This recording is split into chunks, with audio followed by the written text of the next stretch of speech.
عزیز و گرامی، کوشش کنید که شما برای نفقه می روید، خداوند برای شما رزق ان شاء الله می رساند اگر شما تازه باشین. حتی ببینید همون مردم روس خودش از همین شراب نوشا بیزار شدگیان، برای اونا این خیلی کارگر شراب نوش هم در کار نیست. حتی بچه‌ای که نماز میخواند، بچه‌ای که حرام در نمیرود، همون مردم روس باید دوست بداره با همون خیلی کارگر برای خودشون باور میکنن.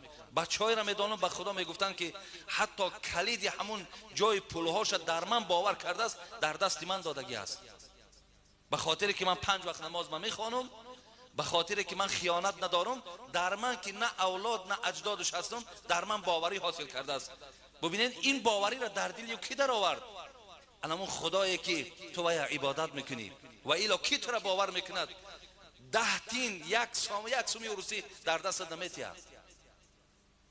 همه این به خاطر پاکی شما، به خاطر تازه گشتن شما.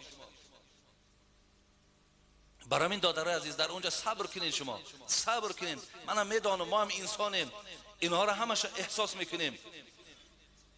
با چشم رسیدن اون زنهای عریانی که در اون دولت ها هستند، اون دیسک کلوب هایی که زنها مثال عریان در اونجا گویم که رقص و بازی میکنند، در کوچه ها با مبلغ های معینی که نرخ نامی کردگیان، ولی شما که اونجا خطی گذر کردین، چشم شما که رسید، وسواس شیطان شما را بیشتر به سوی خودش جلب میکند. ولی کوشش کنید این سخنها را در گوشتان گیرین و اراده مستحکم قطعی همون حکم شهیدی که خداوند برای مسافری که فقط در راه درست کار میکند، حلال کار میکند، همین را از بیخکای گوشان دور نکنین. اینجا پدر و مادراتان انتظاره، اینجا در محلداری ها از شما انتظاره، اینجا فرزندکاتان از شما انتظاری دارد. شما رفته در اوج این مشغولیت ها را که شوین، بعد خدا زده میشوین، بعد دیگه الله که خداوند شما در نظر رحمت ندارد، دیگه آن چیزی که دریاب میکنین دیگه او پولم در دستم باقی نمیمانه.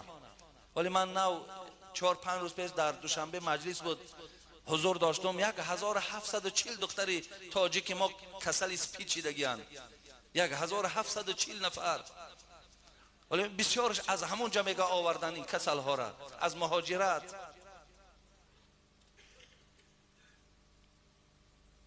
برای این دادرای عزیز هر کدامت که رفتین راهتون سفید، خداوند شما را نگه دارد و کوشش کنین که به حرام ها نروین. پشیمان میشین به خدا قسم.